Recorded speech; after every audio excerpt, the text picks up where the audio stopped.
Hello guys, welcome to our YouTube channel, and today we are going to learn how to remove multiple friends on Snapchat at once in 2024. So let's get started. So if you are trying to remove multiple friends on Snapchat, so let's see if you can remove them. So what you can do is just simply open up your Snapchat and then tap on the profile icon which is on the bottom left.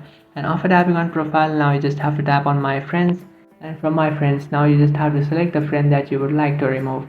So for example, I'll just simply select this friend. After selecting that friend, just tap on the profile of that person and then tap on the three dotted icon which is on the top right. After tapping on that, now you just have to tap on manage friendship and then tap on remove friend. And after tapping on remove friend, the friend will be successfully removed from your multiple friends in Snapchat. So that's it guys, this is how to remove multiple friends on Snapchat at once.